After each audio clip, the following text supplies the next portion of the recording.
Hi hello ನಮಸ್ತೆ welcome back to my YouTube channel. ನಾನು ಇವತ್ತಿನ ವಿಡಿಯೋದಲ್ಲಿ ಸಿಂಪಲ್ಲಾಗಿ ಬೇಬಿಕಾರ್ನ್ ವೈಟ್ ಗ್ರೇವಿ ಹೇಗೆ ಮಾಡೋದು ಅನ್ನೋ ವಿಧಾನನ ನಿಮ್ಮ ಜೊತೆ ಶೇರ್ ಮಾಡ್ಕೊಳ್ತಾ ಇದ್ದೇನೆ. ಮೊದಲಿಗೆ ನಾವಿಲ್ಲಿ ಗ್ರೇವಿಗೆ ಬೇಕಾಗಿರುವಂತಹ ಪೇಸ್ಟ್ನ ತಯಾರು ಮಾಡ್ತಾ ಇದ್ದೇವೆ. ಅದಕ್ಕೆ ಬೇಕಾಗಿರುವಂಥ ಇಂಗ್ರೀಡಿಯೆಂಟ್ಸು 2 ನೀರುಳ್ಳಿ, ಹಸಿಮೆಣಸಿನ್ಕಾಯಿ, ಗೋಡಂಬಿ ಮತ್ತು ಉಪ್ಪು. ಈರುಳ್ಳಿ ಮತ್ತು ಹಸಿಮೆಣಸಿನ್ಕಾಯಿನ ಕಟ್ ಮಾಡಿಕೊಂಡು ಮಿಕ್ಸಿ ಜಾರ್ಗೆ ಹಾಕಿ ಅದ್ರ ಜೊತೆಗೆ ಗೋಡಂಬಿ, ಉಪ್ಪು ಮತ್ತು ನೀರನ್ನ ಸೇರಿಸಿ ಪೇಸ್ಟ್ ರೆಡಿ ಮಾಡಿಟ್ಕೊಳ್ಳಿ.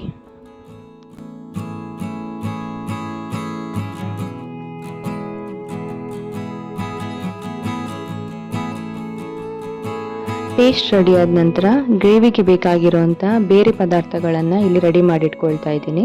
ಕೊತ್ತಂಬರಿ ಸೊಪ್ಪು ಮತ್ತು ಕ್ಯಾರೆಟ್, 1 ಕ್ಯಾರೆಟ್ ತೊಗೊಂಡಿದ್ದೇನೆ, ಅದನ್ನು ಸಣ್ಣ ಸಣ್ಣದಾಗಿ ಕಟ್ ಮಾಡಿಟ್ಕೊಂಡಿದ್ದೇನೆ.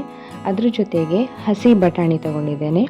ಹಸಿ ಬಟಾಣಿ, ಕ್ಯಾರೆಟ್ ಮತ್ತು ಬೇಬಿಕಾರ್ನ್ ಹಾಕಿ ಈ ಗ್ರೇವಿನ ಮಾಡ್ತಾ ಇದ್ದೇವೆ.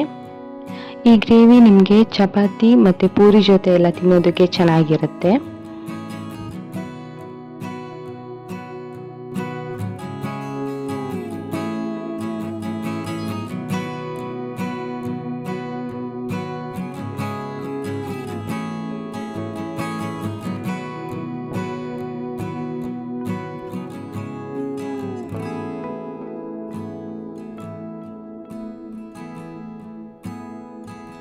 ಎಲ್ಲ ಪದಾರ್ಥಗಳು ರೆಡಿ ಆದಮೇಲೆ ಒಂದು ಬಾಣಲಿನ ಬಿಸಿ ಮಾಡ್ಕೊಳ್ಳಿ. ಅದಕ್ಕೆ 2 ಚಮಚದಷ್ಟು ತುಪ್ಪನ ಸೇರಿಸ್ಕೊಳ್ಳಿ.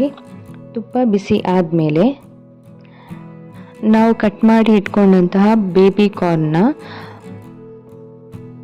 ತೊಳೆದು ನೀರು ಸೋಸಿಟ್ಕೊಂಡಿರಿ.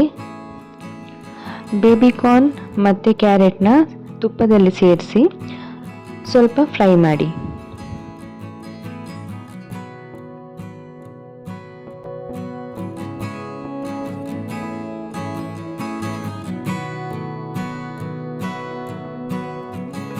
ಫ್ರೈ ಆದಂಥ ಬೇಬಿಕಾರ್ನ್ ಹಾಗೂ ಕ್ಯಾರೆಟ್ನ ಒಂದು ತಟ್ಟೆಯಲ್ಲಿ ತೆಗೆದಿಟ್ಕೊಳ್ಳಿ. ಮತ್ತು ಅದೇ ಬಾಣಲಿಗೆ 1 ಚಮಚದಷ್ಟು ತುಪ್ಪ ಹಾಕ್ಕೊಂಡು, ಬೇಕು ಅಂತಂದರೆ ಒಂದು ಸ್ವಲ್ಪ ಎಣ್ಣೆ ಸೇರಿಸ್ಕೊಳ್ಳಿ. ಇದೆರಡೂ ಕಾದ ನಂತರ ಅದಕ್ಕೆ 1/4 ಚಮಚದಷ್ಟು ಸೋಂಪು, 1/4 ಚಮಚದಷ್ಟು ಸಾಸಿವೆನ ಹಾಕಿ, ಅದಾದಮೇಲೆ 1 ಪೀಸ್ ಚಕ್ಕೆ,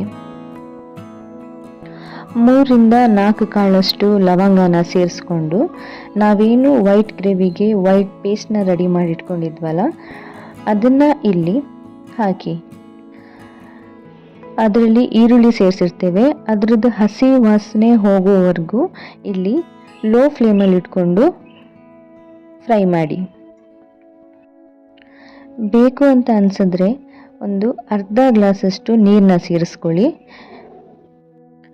ಈ ಹಂತದಲ್ಲಿ ನಿಮ್ಮ ರುಚಿಗೆ ತಕ್ಕಷ್ಟು ಉಪ್ಪನ್ನ ಸೇರಿಸ್ಕೊಂಡು ಒಂದು ಕುದಿ ಬರೋವರೆಗೂ ಇದನ್ನು ಬೇಯಿಸಿ.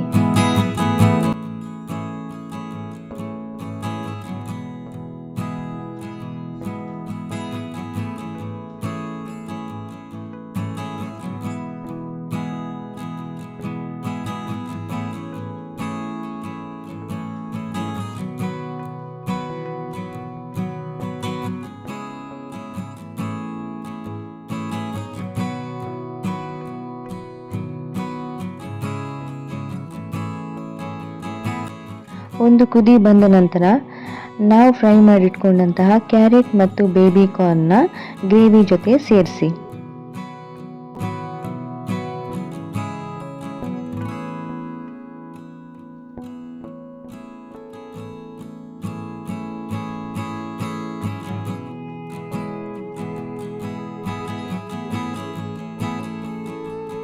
ಅದಾದ ನಂತರ ಇಲ್ಲಿ ಬಟಾಣಿನ ಸೇರಿಸ್ಕೊಳ್ತಾ ಇದ್ದೇನೆ. ಸೇರಿಸ್ಕೊಂಡಿರುವಂತಹ ತರಕಾರಿ ಎಲ್ಲ ಚೆನ್ನಾಗಿ ಬೆಂದ ನಂತರ ಕೊತ್ತಂಬರಿ ಸೊಪ್ಪು ಸೇರಿಸ್ಕೊಳ್ಳಿ. ಗ್ರೇವಿ ರೆಡಿಯಾಗಿರುತ್ತೆ. ಈ ರೆಸಿಪಿ ಯಾರಿಗಾದ್ರೂ ಇಷ್ಟ ಆಗಿದ್ದರೆ ಒಂದ್ಸಲ ಟ್ರೈ ಮಾಡಿ ನೋಡಿ. ತುಂಬ ಚೆನ್ನಾಗಿರುತ್ತೆ. Thank you so much for watching my video. Keep supporting. ಈ ವಿಡಿಯೋನ ಪೂರ್ತಿಯಾಗಿ ನೋಡಿ.